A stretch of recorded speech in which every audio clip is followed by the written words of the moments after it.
Hermano, feliz sábado. Que Dios pueda bendecirles grandemente a cada uno de ustedes. La verdad es que Dios nos ha bendecido en gran manera al darnos la oportunidad de tener esta reunión. Yo llegué temprano y me senté aquí delante. Estaba vacío el auditorio cuando yo llegué y ahora que miro veo que ya estamos prácticamente llenos. Así que qué bueno ha sido el Señor con cada uno de nosotros. Durante las próximas intervenciones vamos a estar hablando de un aspecto de la mayordomía cristiana, específicamente lo que tiene que ver con los diezmos y las ofrendas. Ahora, yo le decía ayer al pastor Medina que si usted está aquí esta mañana como un tesorero, como director de mayordomía, como anciano, es porque evidentemente usted es una persona fiel en la devolución del diezmo y de la ofrenda. Así que cualquier cosa que nosotros podamos decir esta mañana al respecto, no, el sombrero no te queda a ti, porque los hermanos que tienen problemas con estos temas, nosotros no dejamos que lleguen a una reunión como esta porque no pueden ser dirigentes y entonces se pierden la información.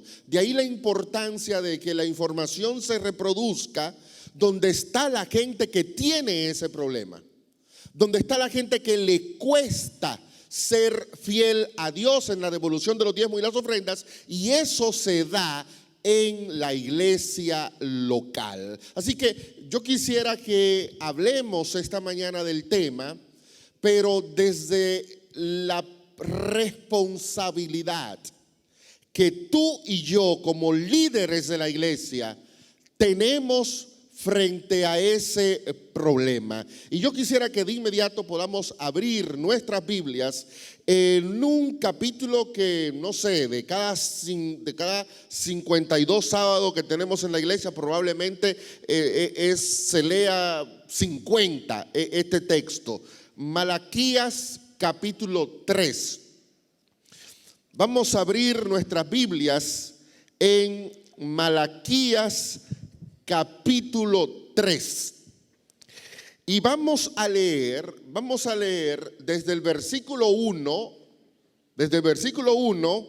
hasta el versículo 10, el texto que nosotros siempre usamos, y luego yo quisiera que repasemos algunos conceptos claves de esa lectura. Comencemos a leer.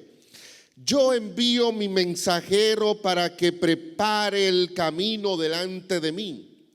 Y vendrá súbitamente el Señor a su templo, el Señor a quien vosotros buscáis, y el ángel del pacto a quien deseáis ya viene, ha dicho Jehová de los ejércitos. Pero ¿quién podrá soportar el tiempo de su venida? ¿Quién podrá estar de pie cuando Él se manifieste? Porque Él es como fuego purificador y como jabón de lavadores. Él se sentará para afinar, limpiar la plata, y limpiará a los hijos de Leví. Los afinará como a oro y como a plata, y traerán ofrenda en justicia. Versículo 4. Entonces será grata a Jehová la ofrenda de Judá y de Jerusalén, como en los días pasados, como en los años antiguos, y vendrá a vosotros para juicio. Y testificaré sin vacilar contra los hechiceros y adúlteros, contra los que juran falsamente, contra los que defraudan en su salario al jornalero, a la viuda y al huérfano, contra los que hacen injusticia al extranjero sin tener el temor de mí, dice Jehová de los ejércitos. Porque yo, Jehová, no cambio, dice el versículo 6. Por esto, hijos de Jacob, no habéis sido confumados. Desde los días de vuestros padres os apartáis de mis leyes y no las guardáis. Volveos a mí y yo me volveré a vosotros, ha dicho Jehová de los ejércitos. Pero vosotros decís, ¿en qué hemos de volvernos? ¿Robará el hombre a Dios? Pues vosotros me habéis robado. Y aún preguntáis, ¿y en qué te hemos robado? En vuestros diezmos y vuestras ofrendas. Maldito sois con maldición, porque vosotros, la nación toda, me ha robado. Traed pues los diezmos al alfolí y haya alimento en mi casa, y probadme ahora en esto, y a ver si no abro las ventanas de los cielos y derramo sobre vosotros bendición hasta que sobreabunde. ¿De qué está hablando el profeta en Malaquías capítulo 3? ¿Y por qué dentro de ese gran tema que él está abordando, él introduce el asunto del diezmo y de las ofrendas? Noten que Malaquías capítulo 3 comienza hablando de la venida del Señor. ¿A dónde? ¿Están leyendo allí? ¿A dónde viene el Señor? ¿A dónde viene el Señor? ¿A dónde viene el Señor? Al templo. Yo quiero que ustedes estén mirando la Biblia. Malaquías está describiendo una escena cósmica. Y entonces él dice: he enviado un mensajero para que anuncie la venida súbita del Señor a su templo. Y entonces Malaquías dice que cuando el Señor venga a su templo, va a realizar dos obras fundamentales.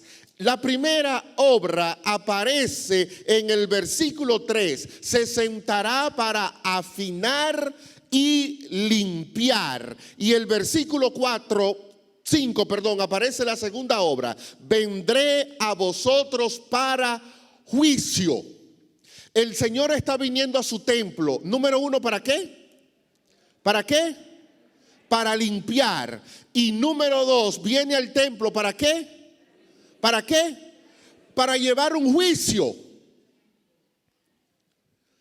El Señor no está viniendo al templo a participar de una sección de alabanza, de una reunión de oración, de una campaña evangelística. No, Él está viniendo al templo con un propósito claro. Voy a llevar a cabo una obra de purificación. Voy a limpiar a los hijos de Leví. Lo voy a lavar como con jabón de lavadores. Los voy a purificar como se purifica el oro y la plata. Una obra de purificación. Y número 2, viene a realizar una obra de juicio. Y es interesante que en ese contexto de juicio el Señor le anuncia al pueblo: y yo soy el que voy a testificar contra ti. Hay otros pasajes de la Biblia que presentan el mismo tema de Malaquías, pero no con una visión tan completa como lo hace Malaquías.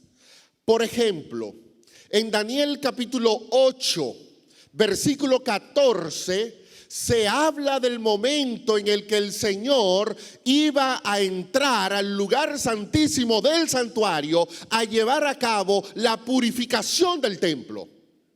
Daniel 8:14. Y pasarán 2300 tardes y mañana, y el santuario sería ¿qué? Sería purificado. Daniel 8 pone ese énfasis en la purificación. De hecho, todo Daniel 8 no es más que una repetición de los ritos de Levítico capítulo 16. El macho cabrío,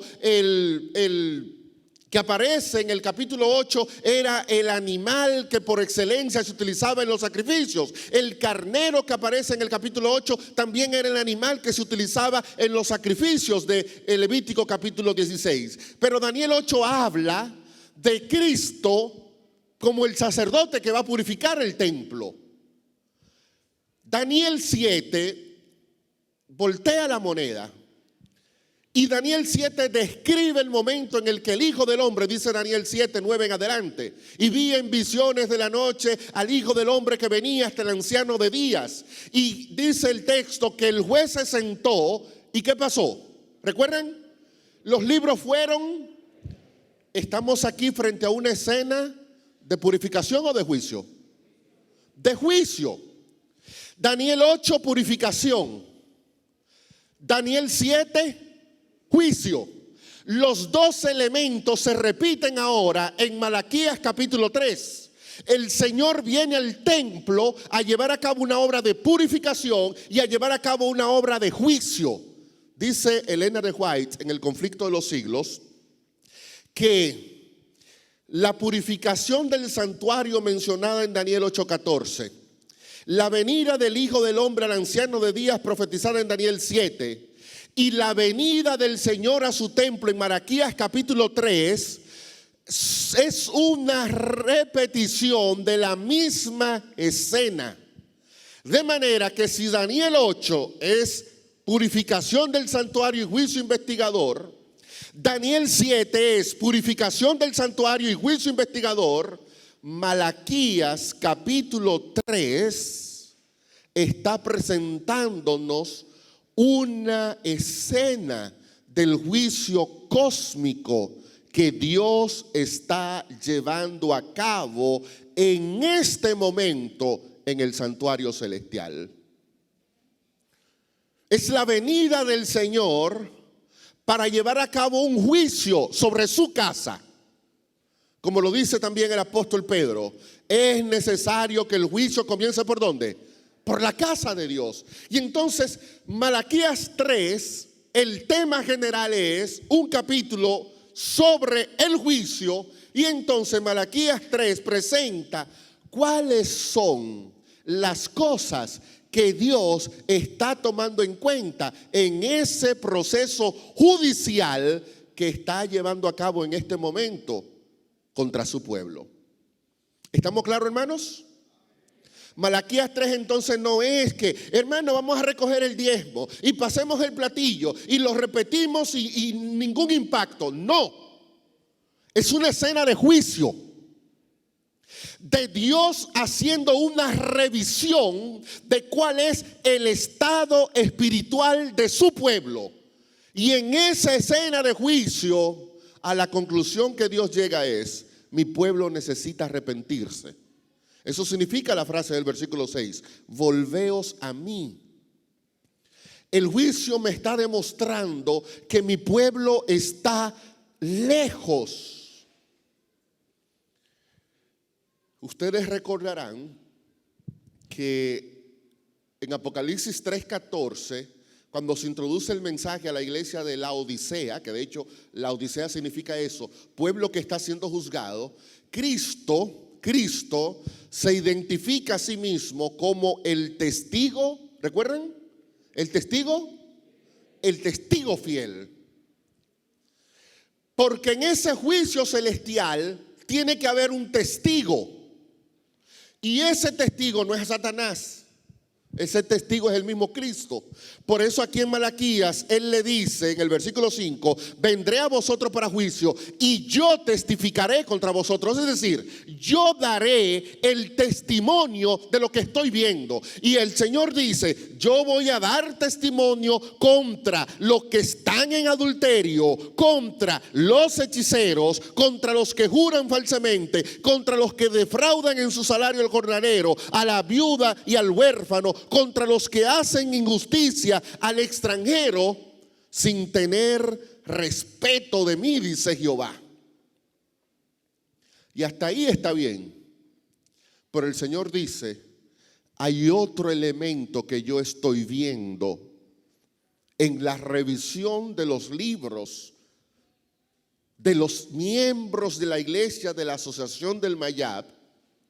Y en esa revisión me he dado cuenta y ahora puedo dar testimonio que hay un grupo de los hermanos del Mayab que tiene un problema, y no es contra el adulterio, no es contra el robo, no es que desafían abiertamente a Dios. El problema espiritual que tiene ese grupo que está siendo investigado en el juicio es un problema que tiene que ver con la observancia del sábado.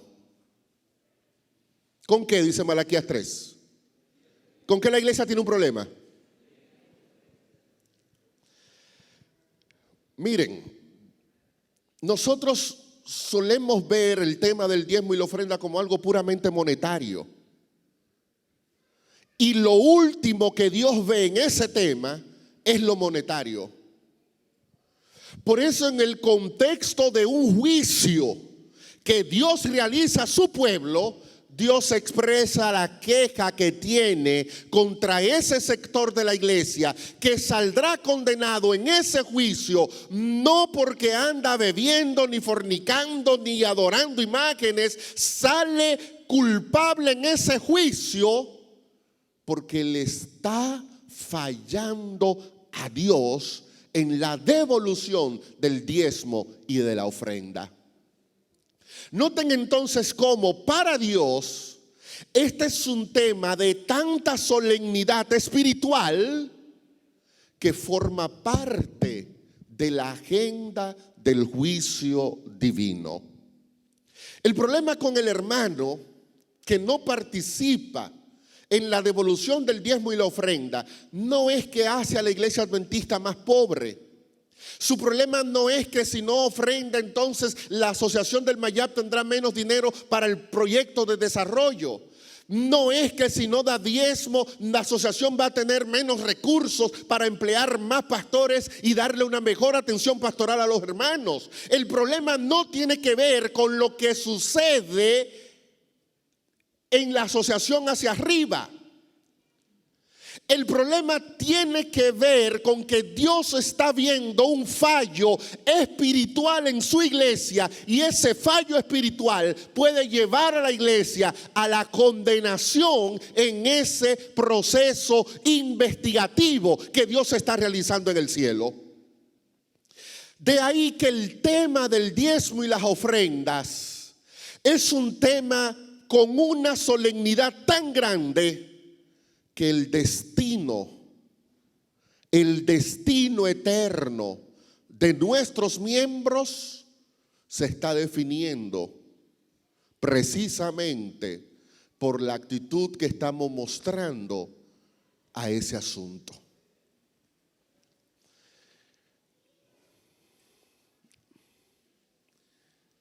No puede entonces. ¿Cuántos son tesoreros aquí? ¿Cuántos son tesoreros? No puede un tesorero. Ustedes tienen un cargo con demasiada responsabilidad en esta iglesia. No puede un tesorero ver que el hermano Vladimir no aparece diezmando ni en enero, ni en febrero. Comenzó marzo y todavía no aparece, y el tesorero quedarse tranquilo y esperar que junte la comisión de nombramiento para entonces en la comisión de nombramiento decir: es que Vladimir Polanco no diezma. ¿Me están captando, tesoreros? Porque ese hermano tiene un problema espiritual demasiado grave. Tan grave que Dios dice en Malaquías 3, eso está anotado en el juicio, me está robando, no se quiere arrepentir, hay que hacer algo para que esa situación cambie. Pero si tú como tesorero te quedas, a mí qué me importa que el hermano Vladimir Polanco no dé diezmo, total, ¿qué va a dar Vladimir Polanco de diezmo? 100 pesos, eso no representa nada, lo dejo tranquilo, ahí que se quede. ¿Y vas a permitir que el diablo me lleve por tu indiferencia? Director de mayordomía.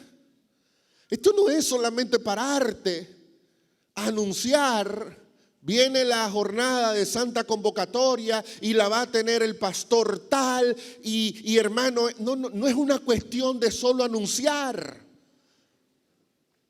Es que si yo me entero que Vladimir Polanco está teniendo problemas en la devolución del diezmo y la ofrenda, yo como director de mayordomía tengo la responsabilidad de acercarme a Vladimir y ayudar espiritualmente a Vladimir para que esa situación cambie. Yo sé que usted pensará, pero eso no es el pastor que tiene que hacerlo. Es que cuando el pastor se entere de lo que está pasando, ya a Vladimir lo pasaron por el juicio investigador y dice Daniel capítulo 5 que fue hallado ¿cómo? ¿Recuerdan cómo le pasó a Belsasar? Fue hallado ¿cómo? Falto. Entonces, esto no puede ser un asunto, hermano, que usted lo prolongue en el tiempo, porque cuanto más usted lo prolonga, más peligro espiritual yo corro. Entonces, usted, tesorero, se dio cuenta. Acérquese a mí. Es que Vladimir va a creer que yo estoy, mire, Vladimir puede creer lo que crea, pero ahora es tu responsabilidad la que está en juego. Noten que cuando en Malaquías 3 se habla de la obra de limpieza, el primer grupo que recibe la obra de limpieza, dice el versículo 3, se sentará para limpiar a los hijos de Leví. La primera responsabilidad recae en el dirigente. Y para bien o para mal, la primera persona que se entera del problema que tiene Vladimir con eso es el tesorero de la iglesia. Tú no eres un simple sumador que suma y estos fueron 300 pesos de diezmo y 100 pesos de ofrenda y esto se queda aquí en la iglesia y este 40% se va para allá. No. Tú no eres un simple sumador. Tú eres un vigilia espiritual mío. Y cuando te enteras de mi falta, el primero que tiene que acercarse a mí y decirme, Vladimir, ¿qué es lo que está pasando? Probablemente yo te explique, es que tengo 3 meses sin trabajar. Entonces, no es que yo soy un ladrón, es que tengo 3 meses sin trabajar.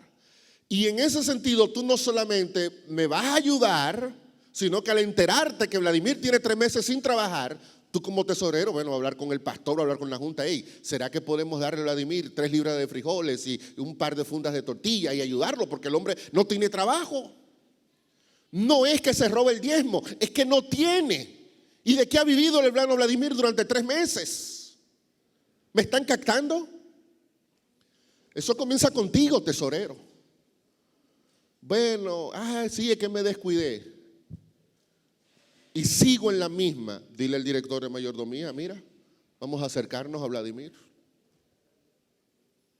Y con el director de mayordomía vienen a hacer un trabajo conmigo.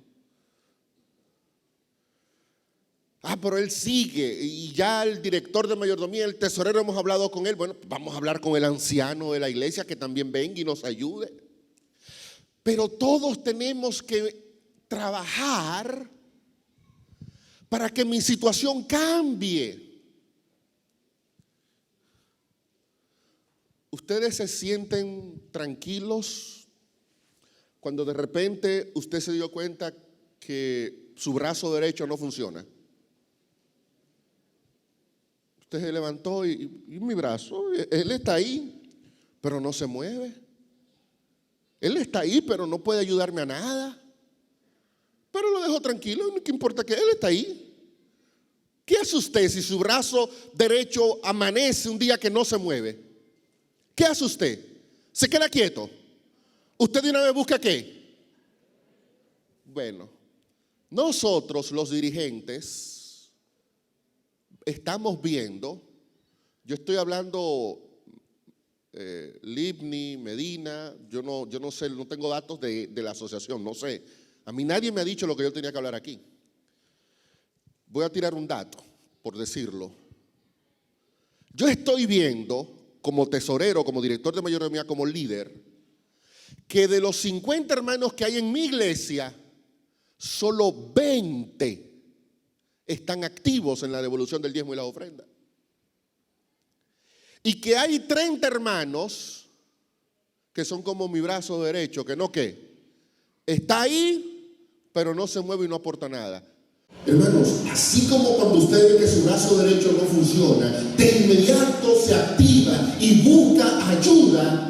De igual forma, cuando usted ve que hay un grupo de hermanos en la iglesia que no están activos en la devolución del diezmo y de la ofrenda, usted tiene que activar un plan para ayudar a esa gente, porque esa gente está al borde de la perdición.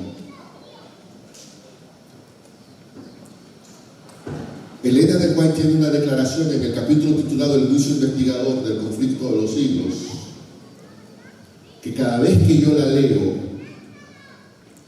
me hace tirarme delante de mi Dios y decirle a Dios: ayúdame, Señor, con la tarea que tú me has asignado.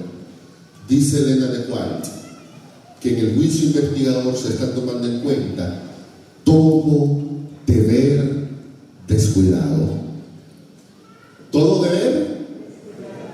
¿Todo deber? ¿Todo deber? Y entonces yo pienso: Señor, las asignaciones que tú me has dado, ¿las estoy descuidando? Soy el primer anciano de la iglesia. ¿Cuántos son ancianos acá? A ver, buen grupo. ¿Estoy cumpliendo con mis funciones como anciano de iglesia?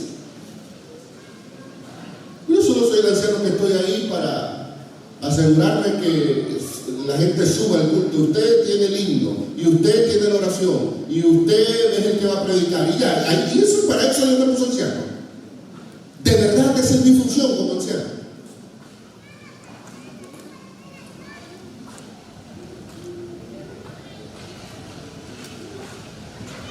Por eso es que la obra de purificación tiene que comenzar con nosotros, los que estamos al frente de la iglesia.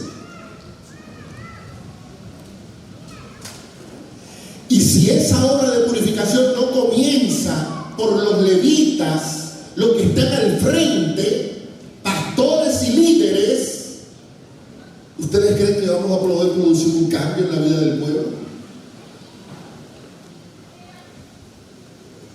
Dios tiene que sentarse y afinarnos a nosotros, purificarnos a nosotros, limpiarnos a nosotros, capacitarnos a nosotros, enseñarnos a nosotros, para que luego nosotros podamos ir y confrontar al pueblo y ayudar al pueblo a cambiar en su vida espiritual. Pero necesita Dios primero llevar a cabo esa obra en mí como líder, porque el hermano Vladimir se va a perder porque nunca cambió su actitud con respecto a la devolución del diezmo y de la ofrenda. Pero el pastor Vladimir se va a perder porque nunca fue tan puro delante de Dios como para asumir su responsabilidad. Y mi responsabilidad era: vi que el hermano Vladimir estaba en peligro, yo fui y lo amonesté, lo aconsejé, lo ayudé, lo orienté, lo instruí, lo eduqué, hice todo lo que estaba a mi alcance. Pero Vladimir siguió siendo una persona que no se quiso arrepentir de ese mal espiritual al que estaba acostumbrado, que era quedarse con el diezmo y la ofrenda. Pero dice Ezequiel: el hermano Vladimir se perdió, pero el pastor Vladimir libró su alma porque cumplió con su deber. Y el primer desafío que yo quiero hacerte a ti esta mañana, como líder anciano de iglesia, como director de mayordomía, como tesorero: asume tu deber. Nuestros hermanos no es que tienen problemas. Miren, es que tienen problemas con la T del tiempo. No tienen problemas con la T del tiempo. Es que tienen problemas con la T del talento. No tienen problemas con la T del talento. No, es que no son buenos, como es que le llaman a los que cuidan la tierra. La T de la tierra, de los que cuidan, no son buenos ecologistas. No. Malaquías sí se iba al punto. Dejémonos de cuento. El problema de Vladimir no es ni la tierra, no es ni el tiempo, no es el talento. El problema de Vladimir es que no quiere entregarle a Dios lo que a Dios le corresponde. Y eso es un problema espiritual. Eso no es un problema financiero ni económico. Eso es un problema espiritual. Es tanto así que si ustedes leen el capítulo 2 de Malaquías, se van a dar cuenta de que Dios está en un pleito con los sacerdotes porque no cumplen su labor. Porque han sido un mal ejemplo para los demás líderes de la iglesia y para el pueblo. Y a pesar del mal ejemplo de los sacerdotes, Dios ahora se va al pueblo, pero yo no quiero hablar del pueblo porque el pueblo no está aquí. Dios se va al pueblo y le dice al pueblo: no importa lo que hagan los sacerdotes y lo mal que se porten los dirigentes, cumple tú con tu deber de devolverme el diezmo y la ofrenda. Esto no tiene que ver con lo que el presidente de la asociación quiere hacer o el presidente de la unión quiere llevar a cabo. Esto tiene que ver con tu relación con Dios, porque el que te va a pedir cuenta en el juicio y el que va a testificar contra ti en el juicio no es el presidente del campo local, es el mismo Dios que se va a parar y dirá: pero yo te di tanta bendición a ti, pero nunca vi que tú apareciste compartiendo tu bendición con la obra que yo puse en la tierra. No apareciste por ningún lado. Y entonces vendrá la sentencia sobre mí, no por el sábado, ni porque era un apóstata que creía en la inmortalidad del alma. Vendrá la sentencia sobre mí porque no le di valor espiritual al tema del diezmo y de la ofrenda. Y es interesante que Jesús, vaya conmigo al capítulo 16 de Lucas. Jesús veía este tema como un asunto completamente espiritual. Dice Jesús en Lucas capítulo 16, versículo 13: ningún hombre puede servir a dos señores, porque odiará a uno y amará al otro, o estimará al uno y menospreciará al otro. No podéis servir a Dios. ¿Cómo dice tu Biblia? Muy bien. ¿Hay alguien que tenga una Biblia que diga distinto, que no diga riqueza?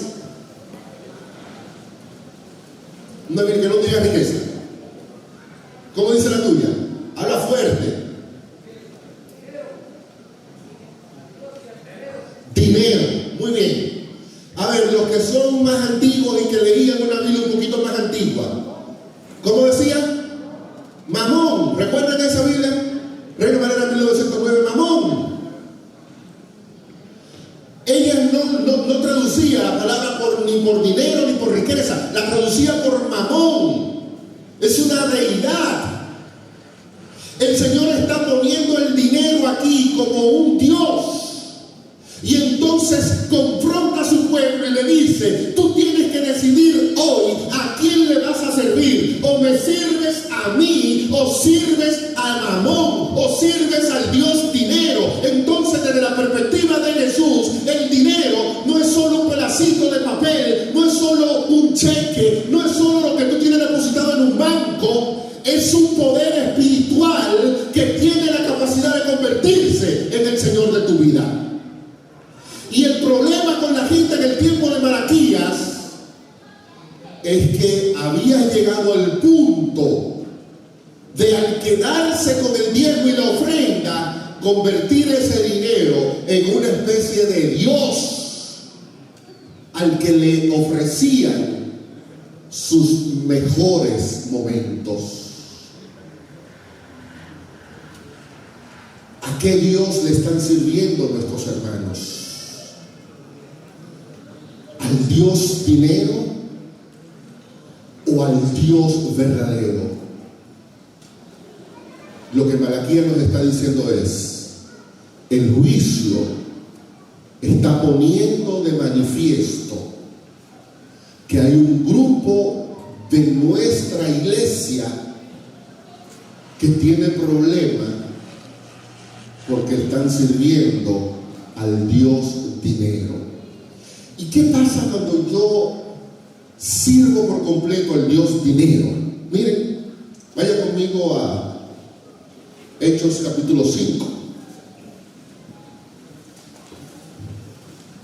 Hechos capítulo 5. Un tema también de unos hermanos que se metieron en un pleito feísimo con Dios por el manejo del dinero. ¿Recuerdan la historia? Los hermanos Ananías y Zafira. Y entonces, cuando el hermano Ananías,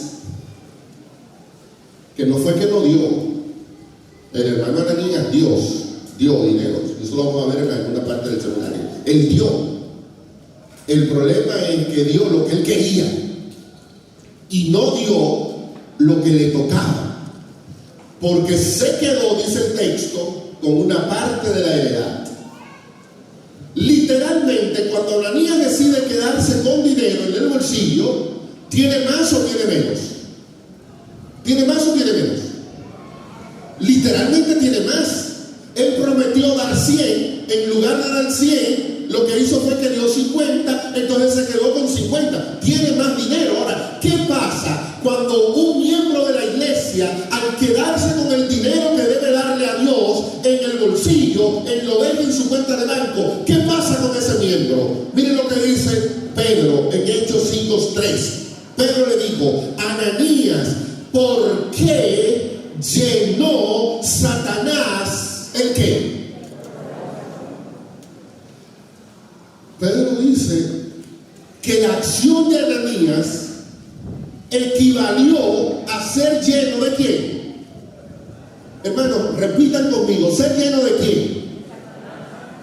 ¿Ser lleno de quién? Noten que para Pedro el problema no es que pobre Ananías, él dijo que iba a dar 100 y dio 50, pero hermanos, oremos, dejemos eso así, no nos metamos en eso, es su vida, que él siga adelante, al fin y al cabo, No, Pedro le dijo: mire hermano, venga acá, porque ahora mismo usted lo van a juzgar. Y cuando el juicio pasó sobre Ananías, ¿cómo lo encontró? ¿Cómo es que dice el texto? ¿Lleno de qué? ¿Lleno de qué? Hermano, y era que Ananías Dios lo encontró bailando en una discoteca. Y era que Ananías andaba vendiendo drogas. Y era que andaba violando el sábado. Y fue comiendo cerdo en una esquina que el Señor le encontró. El problema de Ananías, ¿con qué tuvo que ver? ¿Con qué tuvo que ver? Y note cómo Pedro le da una interpretación espiritual a esa acción. Al quedarte con el dinero de Dios, tú estás demostrado que estás lleno de ¿quién? De Satanás. Te queda con más dinero en el bolsillo, pero te llenas de Satanás en el corazón. Así están los miembros de tu iglesia que se están quedando con la parte de Dios. ¿Te vas a quedar tranquilo? ¿Te vas a quedar como si nada está pasando? La tesorería vacía, pero el corazón lleno del diablo. Qué triste es que en la asociación del Mayal podamos tener miembros así.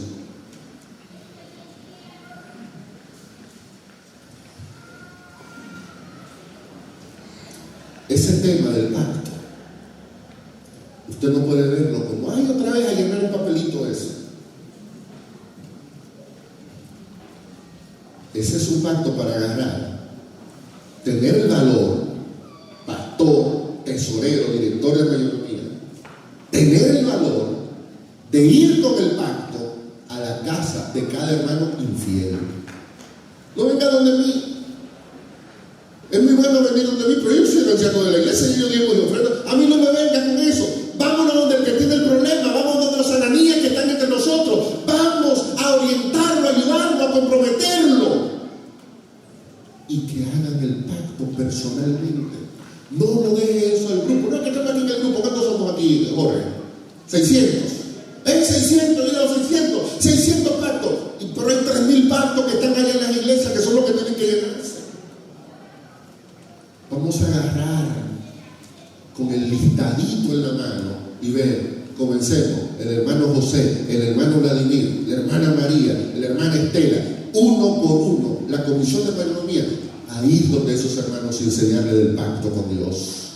Porque si no lo hacemos, va a venir una sentencia judicial sobre ellos y será de perdición. Y vendrá la de nosotros perdición por haber descuidado nuestro trabajo. ¿Será que esta mañana hay un tesorero, una tesorera, un director de mayordomía, una directora de mayordomía, un anciano de iglesia que quiere decirle al Señor: si ese tema es tan serio, Padre, aquí estoy yo, comienza haciendo una obra conmigo, para que al hacer una obra en mí, yo pueda ir a mi iglesia y ayudar a que mis hermanos también puedan experimentar esta obra. ¿Hay alguien aquí que quiera decirle a Dios en este momento: comienza purificándome a mí? Comienza purificándome a mí. ¿Hay alguien que quiere comprometerse con Dios en este momento y decirle a Dios: Señor, yo voy a ayudar a los miembros de mi iglesia para que en el juicio no se me pierdan, porque no comprenden la naturaleza espiritual del tema de los diezmos y la ofrenda? Si tú quieres comprometerte con Dios en eso, yo quiero invitarte a que te levantes esta mañana y juntos podamos orar. Si tú entiendes, mire pastor, esa es una responsabilidad demasiado grande, yo no puedo andar hablando con Vladimir para que Vladimir cambie su rumbo, entonces mejor no te metes en esto. Mira, al salir de aquí, llama a Cuevas, ahí un amigo que con Cuevas: mire pastor Cuevas, yo renuncio, yo no puedo meterme en eso. Pero si vas a seguir en esta ruta, tienes que entender, Dios te llamó a trabajar con ese pueblo para que el cambio espiritual pueda producirse en ellos. Padre celestial, tú estás en tu templo limpiando y buscando a tu iglesia. Y aquí estamos nosotros, oh Señor, tus líderes, los hombres y mujeres que tú has escogido para desempeñar una función clave en cada una de nuestras congregaciones. Tenemos que lidiar, oh Señor, con mucha gente que tiene el corazón lleno de Satanás, con muchos hermanos que están al borde de la perdición eterna, porque no entienden el impacto espiritual que tiene en su vida la devolución del diezmo y la ofrenda. Pero Señor, tú nos has llamado para orientar a esos hermanos, para ayudarlos, para sacarlos de esa condición. Y en este momento nos levantamos delante de tu presencia para pedirte que haga de nosotros hombres y mujeres limpios, puros, valientes, para ir y ayudar a esos Ananías y Zafiras antes de que sea muy tarde. En tu nombre, Señor, te lo pedimos. Amén.